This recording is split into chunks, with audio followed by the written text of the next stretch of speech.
দশম শ্রেণীর দ্বিতীয় পর্যায়ক্রমিক মূল্যায়নে প্রলয়োল্লাস একটি গুরুত্বপূর্ণ কবিতা, যেটি অবস্থান করছে। ইতিমধ্যেই আমি প্রলয়োল্লাস কবিতায় দুটি পৃথকভাবে আলোচনাধর্মী ভাবনা প্রকাশ করবার চেষ্টা করেছি। তোমরা নিশ্চয়ই শুনেছ সবাই। সেখানে প্রথম অংশে ছিল কবি কাজী নজরুল ইসলাম সম্পর্কে কিছু কথা এবং প্রথম স্তবকটি, তার বিশ্লেষণ, এবং দ্বিতীয় অংশের বিশ্লেষণ। আজ আমরা তৃতীয় পর্যায়ে এসে উপস্থিত। আমি বলেছিলাম 4টি পর্বে কবিতাটি শেষ করবার চেষ্টা করব, আলোচনাধর্মী ক্লাস। আজ আমরা দেখব মাভৈ মাভৈ জগৎ জুড়ে প্রলয় এবার ঘনিয়ে আসে, এখান থেকে শুরু করে শোনা যায় ওই রথ ঘর ঘর, এতটা। তৃতীয় পর্বের এই আলোচনায় সমস্ত শিক্ষার্থীকে স্বাগত আমার পক্ষ থেকে। সবাই নিশ্চয়ই চ্যানেলটি সাবস্ক্রাইব করেছ, মন দিয়ে যে বিশ্লেষণধর্মী আলোচনা করছি তা শুনছ এবং শেখার চেষ্টা করছো। যদি কোনো প্রশ্ন থাকে তাহলে নিশ্চিতভাবে তোমরা কমেন্ট বক্সে গিয়ে প্রশ্ন করো। এই পর্বে আসার পূর্বে একটু পৃথকভাবে যে অংশটাকে আমরা আলোচনা করেছি তার সম্পর্কে কয়েকটা কথা বলে নিই। আমরা দ্বিতীয় অংশের শেষে দেখেছিলাম কবি বললেন, বিশ্বময়ের আসন তাহার বিপুল বাহুর পর, সে কে? সে নববিপ্লব ঘোর সওয়ারি। সে কে? নবীন প্রজন্ম। সে কে? নবভাবনার ধারক বাহক। জরাজীর্ণ সভ্যতাকে মুক্তি দেওয়ার পথে যে মানুষটি এগিয়ে আসে সেই তো নবীন। কবি সেই নবীনের জয়গান গেয়েছেন এই কবিতার মধ্যে। পাশাপাশি প্রলয় আর উল্লাসকে রূপকার্থক রূপে একই স্থানে রেখে সুন্দরভাবে তার অর্থটি প্রকাশ করবার চেষ্টা করেছেন। বিশ্বময়ের আসন তাহার বিপুল বাহুর পর। বিশ্বমাতা তাদের দ্বারাই বিধৃত অবস্থায় থাকেন। আসলে সমস্ত বিশ্ব ব্রহ্মাণ্ডের একটাই সুর, পরিবর্তন এবং পথ চলা। জীর্ণতাকে দূরে সরিয়ে রেখে নবীনকে বরণ করে নেওয়া। সৃষ্টি, স্থিতি এবং প্রলয়ের মধ্য দিয়ে নবসৃষ্টির উদ্ভাসন শক্তিকে জাগ্রত করা, নবারুণ প্রকাশিত হওয়া। তাই বিশ্ব মাতার এই সঠিক ভাবনাকে নবীন যুব সমাজ একমাত্র নিজেদের হাতে তুলে নিতে পারে। আসলে নবীন যুব সমাজ বলতে কবি কেবলমাত্র কোনো প্রাণ সত্তাকে বোঝাননি। এই কবিতার মধ্যে কবি নবীন যুব সমাজ বলতে নবীন ভাবনাকে বুঝিয়েছেন। প্রলয়ের মধ্য দিয়ে নবীনের আগমন ও বার্তাকে বুঝিয়েছেন। মহাকালের রথচক্রের কথা বুঝিয়েছেন। আমরা তৃতীয় পর্যায়ে আজ উপস্থিত। যে তৃতীয় পর্যায়ের মধ্যে আমরা দেখতে পাব কবিতার মূল সুর যেন বিধৃত হয়ে আছে।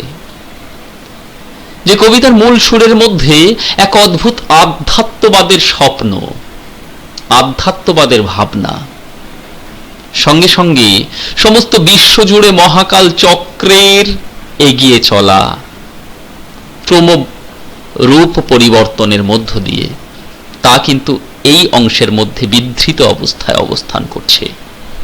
সুতরাং এই অংশটি অত্যন্ত গুরুত্বপূর্ণ একটি অংশ।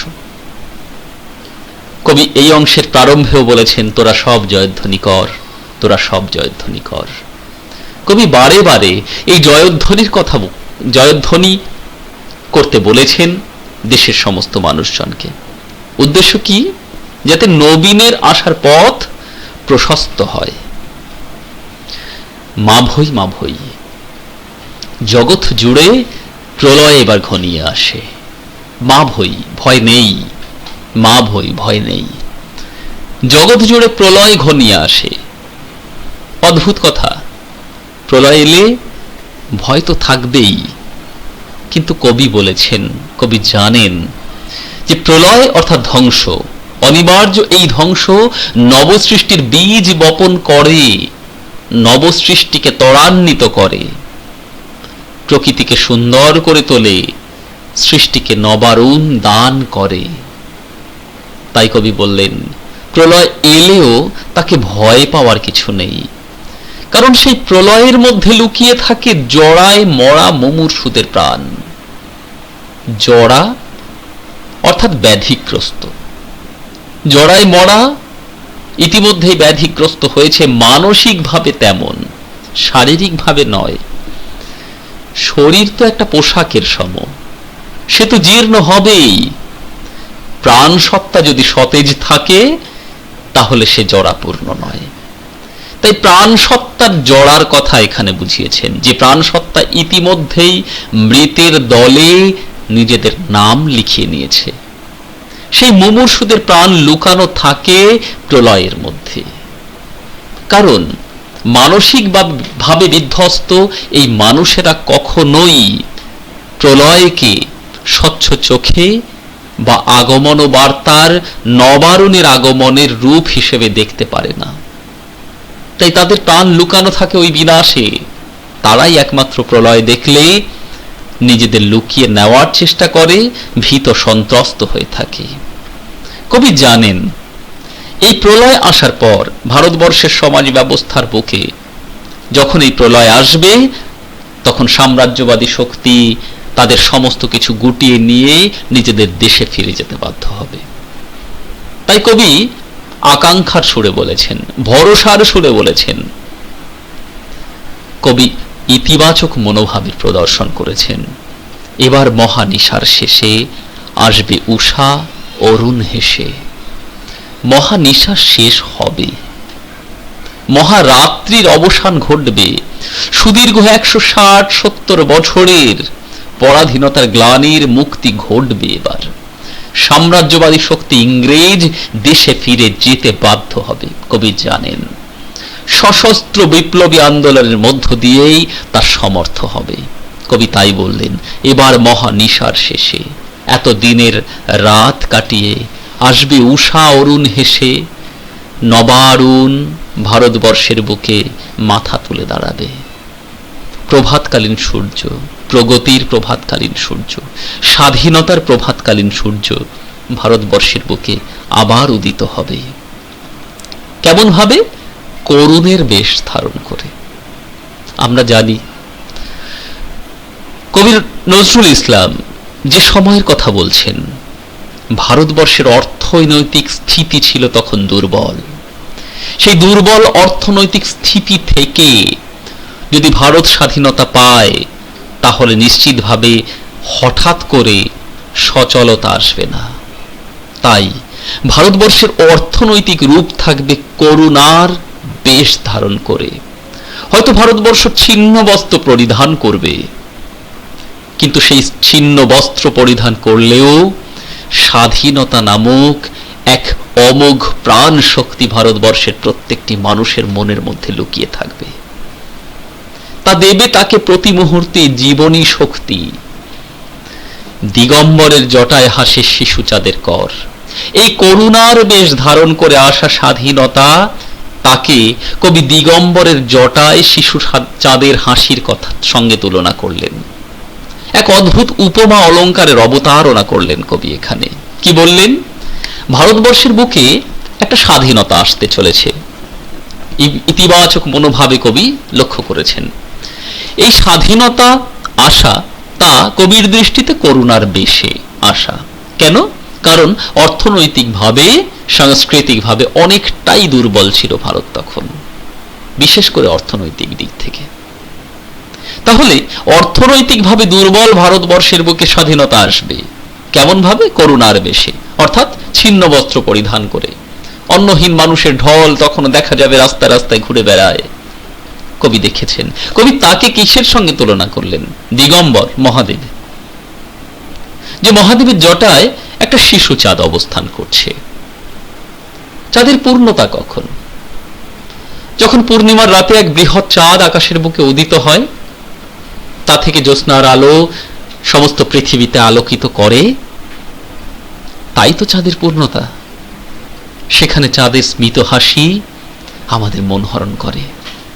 কিন্তু অমাবস্যার ঠিক পরে যখন একাদশীর চাঁদ আকাশের বুকে ওঠে, এক খণ্ড, এক চিলতে, খুব স্নিগ্ধ স্মিত আলো ঝরে পড়ে পৃথিবীর বুকে, তার দিকে আমরা কতজন চেয়ে দেখি। মহাদেব কিন্তু সেই চাঁদকেই তার জটায় স্থান দিয়েছেন। উদ্দেশ্য কি? সেই ক্ষুদ্রের মধ্যেও আগামী বৃহত্তের সন্ধান পাওয়া যায়, সে কথা বোঝানোর স্বার্থে। কবি নজরুলও ঠিক তাই। দেখলেন ভারতবর্ষের বুকে একটি স্বাধীনতা আসতে চলেছে, যে স্বাধীনতা করুণার বেশ ধারণ করে। কিন্তু সেই করুণার বেশ ধারণ করে আসা স্বাধীনতার মধ্যেও লুকিয়ে আছে আগামী দিনের অপূর্ব পূর্ণতা, বৃহৎ এক সুন্দর চাঁদের আলোর ন্যায়। সুতরাং স্বাধীনতা তা কাঙ্ক্ষিত, স্বাধীনতা তা প্রাণশক্তির বীজ, তার আগমনের প্রয়োজন আছে। তাই কবি তাকে আবার আবাহন মন্ত্রে ধ্বনিত করলেন। আলো তার ভরবে এবার ঘর, ক্ষুদ্র হলেও সেই ক্ষুদ্র চাঁদের আলোতে আমাদের মন পূর্ণ হবে, প্রত্যেকটি মানুষের হৃদয় পূর্ণ হবে, প্রত্যেকটি মানুষের ঘর পূর্ণ হবে। কারণ সেই ক্ষুদ্র স্বাধীনতার মধ্যেও আগামী দিনের পূর্ণতা লুকিয়ে আছে। কবি এভাবেই এই অংশের মধ্যে আগামী যে স্বাধীনতা আসতে চলেছে সেই স্বাধীনতার কথা বলতে চাইলেন। তাকে উপমিত করলেন শিশু চাঁদের রূপে। তোরা সব জয়ধ্বনি কর, তোরা সব জয়ধ্বনি কর। কবি আবার জয়ধ্বনির কথা বললেন। কারণ এ সব কিছুই সম্ভব হবে তখনই যখন দেশের প্রত্যেকটি মানুষ তাদের প্রতি ভরসা রাখবে, ভরসায় এগিয়ে আসতে সমর্থ হবে সেই নববিপ্লব ঘোর সওয়ারি। কেউ একজন আসছে, কবি জানেন। কবি তারপর বললেন, ওই সে মহাকাল সারথি রক্ত তড়িৎ চাবুখানে, রনিয়ে ওঠে রেশার কাঁদন বজ্রকানে ঝড় তুফানে, খুরের দাপট তারায় লেগে উল্কা ছুটায় নীল খিলানে, গগনতলে নীল খিলানে। অপূর্ব সুন্দর রূপকার্থক অর্থ বহনকারী এই চারটি লাইন। এই চারটি লাইনের মধ্যে মহাসৃষ্টির এক তথ্য লুকিয়ে আছে, বিশ্ব ব্রহ্মাণ্ড সৃষ্টির এক কথা লুকিয়ে আছে। প্রতিদিন প্রতিক্ষণ বিশ্ব ব্রহ্মাণ্ড তার রূপ বদল করে, প্রতি মুহূর্তেই নব নব নক্ষত্রের জন্ম হয়, আবার সেই কিছু কিছু অসংখ্য নক্ষত্রের দল ইতিহাসের পাতায় নাম লিখিয়ে দেয়। উল্কার গতিবেগ নিয়ে তারা ছুটে আসে, ঝরে পড়ে। বিশ্ব ব্রহ্মাণ্ডে খেলা চলছে। সেই খেলার নায়ককে, মূল হোতাকে, মূল কর্তাকে মহাকাল। মহাকাল শব্দের অর্থ কি? মহাকাল শব্দের অর্থ সময়। সময় মানুষকে পরিণত করে। আজ যা বর্তমান, আগামী দিনে তা হবে অতীত। আজ যা নবাগত, আগামী দিনে সে হবে পরিণত। কে তাকে পরিণতি দেয়? মহাকাল তাকে পরিণতি দেয়, সময় তাকে পরিণতি দেয়। কবি সেই সময়ের কথা বললেন। কবি জানেন এই নবশক্তি, এই নব ব্যবস্থা তাকে নিয়ে আসে মহাকাল। মহাকালের সারথি হয়ে অবস্থান করে সেই মহা নব স্রষ্টার দল। তাহলে ওই সে মহাকাল সারথি। তাহলে মহাকালের সারথিকে নববিপ্লব ঘোর সওয়ারি নবীন যুব সমাজ। প্রতি ক্ষেত্রে, প্রতি রূপে, প্রতি ভূমিতে এই নবসৃষ্টি এবং নববিপ্লব ঘোর সওয়ারির দল মহাকাল সারথিকে নিয়ে আসে। তা সে পাশ্চাত্যের বুকে হোক, প্রাচ্যের বুকে হোক, প্রত্যেক ক্ষেত্রেই, প্রত্যেক ভূমিতেই মহাকাল সারথি সে নববিপ্লব ঘোর সওয়ারি নবীন যুব সমাজ। তাদের হাতে থাকে রক্ত তড়িৎ চাবুক। তারা দুরন্ত গতিতে ছুটে আসে, ঝরে পড়ে নবীনের দল। রনিয়ে ওঠে রেশার কাঁদন, বজ্রকান গানে, ঝড় তুফানে। কবি বৃহত্তর রূপ অঙ্কন করেছেন এখানে। রনিয়ে ওঠে, চিৎকার করে ওঠে, রেশার কাঁদন। রেশা শব্দের অর্থ হলো ঘোড়ার আওয়াজ। ঘোড়া যেন চিৎকার করে ওঠে বজ্রকানে, ঝড় তুফানে। বজ্রগান অর্থাৎ বজ্রের ঝরে পড়া, ঝড় আর তুফানের দ্বারা রেশা, ঘোড়া কেঁদে ওঠে। কারণ রক্ত তড়িৎ চাবুক হেনেছে যে মহাকাল সারথি, মহাকাল তার সারথি রূপে অবস্থান করছে সেখানে নব যুব সমাজ। সেই নব যুব সমাজ দুরন্ত গতিতে ঝরে পড়বে, এগিয়ে আসবে। খুনের দাপট তারায় লেগে উল্কা ছুটায় নীল বিখানে। এই নব রূপ, নব সৃষ্টি, নব ভাবনা সমস্ত বিশ্ব ব্রহ্মাণ্ড ব্যাপী চলছে। কবিতার প্রসঙ্গে আমি প্রথমের দিকে বলেছিলাম, রাতের আকাশের দিকে আমরা তাকিয়ে যে নক্ষত্র সামগ্রী দেখতে পাই সেগুলো সবই হয়তো মৃত নক্ষত্রের দল। কারণ তারা রয়েছে পৃথিবী থেকে হাজার হাজার আলোকবর্ষ দূরে। হাজার হাজার বছর আগে যে নক্ষত্র আলো দিয়েছিল পৃথিবীর দিকে, আজ সে অতীত, আজ সে হয়তো মৃত। আমরা সে মৃত নক্ষত্রকে দেখছি। তার বদলে সেখানে জন্ম নিয়েছে অসংখ্য নতুন নক্ষত্রের দল। সেই নতুন নক্ষত্র আলো দেবে, পৃথিবী হাজার বছর পরে হয়তো দেখবে তাকে। এভাবে আজ যে বর্তমান, আগামী দিনে সে অতীত। যে অতীতের পাতায় নাম লিখিয়েছে সে নতুন সৃষ্টির রূপ নিয়ে আবার আসতে চলেছে।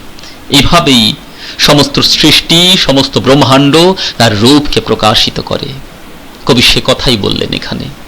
খুনের দাপট তারায় লেগে উল্কা ছুটায় নীল বিখানে। সমস্ত বিশ্ব ব্রহ্মাণ্ডে সেই একই ধারা ব্যপ্ত হয়েছে।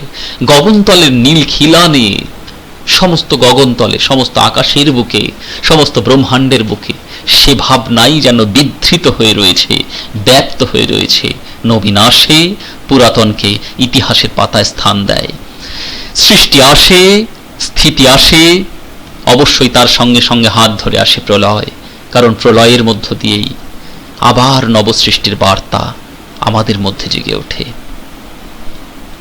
অন্ধকার আর বন্ধকূপে দেবতা বাঁধা যজ্ঞ জুপে, পাষাণ স্তূপে। অন্ধকার আর বন্ধকূপ বলতে কবি ভারতবর্ষের সমাজ ব্যবস্থার কথা বললেন। অন্ধকারা অর্থাৎ অন্ধকারাগার, তার বন্ধকূপ, সম্পূর্ণভাবে আবদ্ধ অবস্থায় অবস্থান করা এক ভূমি, তাকে কূপের সঙ্গে তুলনা করলেন। ভারতবর্ষকে কবি কূপের সঙ্গে তুলনা করেছেন, যেখানে আলো পৌঁছয় না প্রগতির। দেবতা বাঁধা যজ্ঞ জুপে, সেখানে ভারতবর্ষের ভাগ্য দেবতা বাঁধা অবস্থায় রয়েছে। যজ্ঞ জুপে, যজ্ঞের যূপকাষ্ঠে। জুপে শব্দের অর্থ যূপকাষ্ঠে, অর্থাৎ বলি প্রদান করা হয় যে কাঠে। তাহলে ভারতবর্ষের ভাগ্য দেবতা সাম্রাজ্যবাদী শক্তির দ্বারা বন্ধ অবস্থায় রয়েছে, যেন বলি প্রদান করবার উদ্দেশ্যে তাদের বন্দী করে রাখা হয়েছে। পাষাণ স্তূপে, ভারতবর্ষের মাটি তাই পাষাণ স্তূপে পরিণত হয়েছে। সেই পাষাণ স্তূপকে আবার নতুন করে সৃষ্টির ভূমিতে পরিবর্তন করবার পন্থা কি? কবি বলছেন, ওই তোরে তার আসার সময়, ওই রথ ঘর ঘর। তাহলে তার আসার সময় হয়েছে। ভারতবর্ষের এই অন্ধ বন্ধ কূপে, যেখানে দেবতা যজ্ঞজূপে বাঁধা অবস্থায় আছে, যে ভারতবর্ষ পাষাণ স্তূপে পরিণত হয়েছে, সেই পাষাণ স্তূপের ওপরে নবীন বিটপের দল মাথা তুলে দাঁড়াবে। নবীন সমাজ ব্যবস্থা আলো প্রদান করবে, নবীন সংস্কার এগিয়ে চলবে তাদের দ্বারা, নবযুব সমাজের দ্বারা, নববিপ্লব ঘোর সওয়ারের দ্বারা। কারণ তাদের আসার সময় হয়েছে। তাদের রথ ঘর ঘর, রথের চাকার আওয়াজ শোনা যাচ্ছে।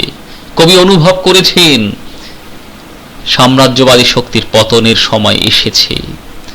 চরমপন্থী ভাবনা জেগে উঠেছে ভারতবর্ষের ঘরের কোণে কোণে। কারণ শান্তির বাণী শোনাইবে ব্যর্থ পরিহাস। তাই শান্তির বাণী ব্যর্থ হলে তখন কি হয়? কবি সুকান্ত বলছেন, তাই আমি চেয়ে দেখি প্রতিজ্ঞা প্রস্তুত ঘরে ঘরে, দানবের সাথে আজ সংগ্রামের তরে। নজরুল বলছেন সে কথাই এখানে। দানবের সঙ্গে সংগ্রাম করবার উদ্দেশ্যে সমস্ত নবীন যুব সমাজ জেগে উঠেছে। ঘরের কোণে কোণে বিপ্লব দীর্ঘস্থায়ী হচ্ছে।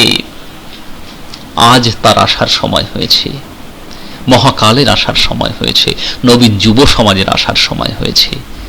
সেই নবীন যুব সমাজের আসার সময় অনুভব করে কবি কথা বলতে পেরেছেন সদর্থকভাবে, ইতিবাচকভাবে, যে হ্যাঁ, এবার নবীন যুব সমাজের হাতেই ভারতবর্ষ তাদের কাঙ্ক্ষিত স্বাধীনতা ফিরে পাবে। নবারুণ জেগে উঠবে ভারতবর্ষের সমাজ ব্যবস্থায়। এই অংশের প্রত্যেকটি লাইন অসম্ভব গুরুত্বপূর্ণ। তোমরা প্রত্যেকটি লাইনের ব্যাখ্যা একটু লেখার চেষ্টা করবে। যদি তাও সমস্যা থাকে নিশ্চয়ই আমাকে জানাবে। সবাইকে আবার ধন্যবাদ। আবার সেই কথা, বাংলা ভাষা ও সাহিত্য আমাদের সবার প্রচেষ্টায় মধুর হয়ে